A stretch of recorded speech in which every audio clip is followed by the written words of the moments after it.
Corona संकट के मद्देनजर देश में बीते 2 महीने से ज्यादा वक्त तक लॉकडाउन जारी था, जिसके बाद सरकार ने 1 जून से कुछ शहरों को छोड़कर अन्य जगहों से पाबंदियों में ढील देनी शुरू कर दी।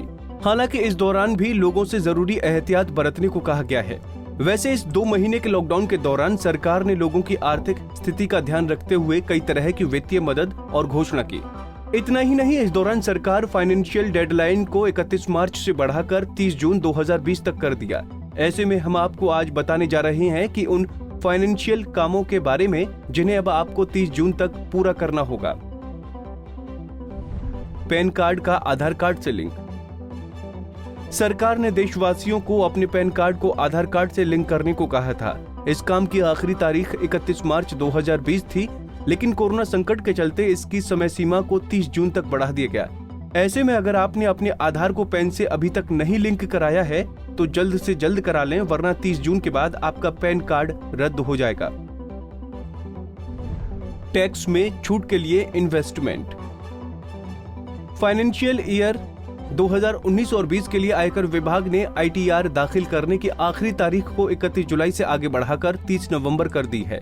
वहीं टैक्स बचाने के लिए भी IT डिपार्टमेंट ने धारा 80C, 80D, 80E के तहत निवेश करने की आखिरी तारीख 30 जून कर दी है।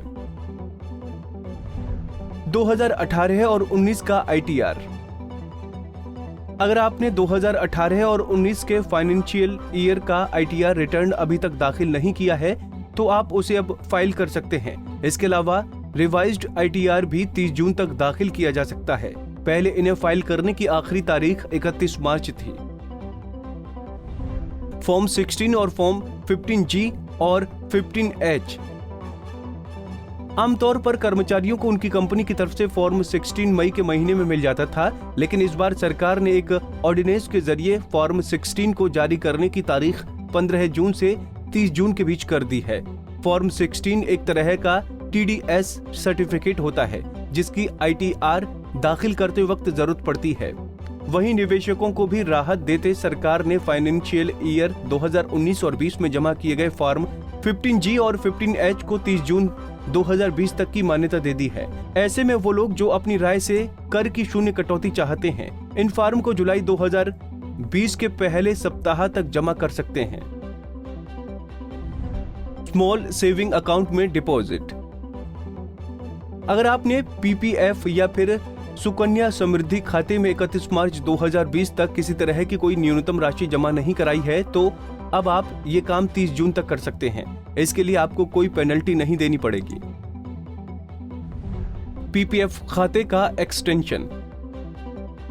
अगर आपका PPF खाता 31 मार्च को मैच्योर हो गया है और आप उस खाते को अगले 5 सालों के लिए एक्सटेंड कराना चाहते हैं तो आपका ये काम 30 जून तक हो सकता है। डाक विभाग ने इस संबंध में 11 अप्रैल को एक सर्कुलर भी निकाला था।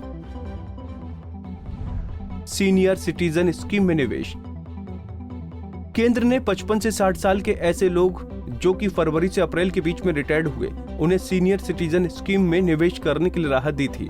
सरकार ने निवेश की डेडलाइन को 30 जून कर दिया था। ऐसे में हाल ही में रिटायर्ड हो चुके वरिष्ठ नागरिक 30 जून 2020 तक सीनियर सिटीजन सेविंग स्कीम में निवेश कर सकते हैं।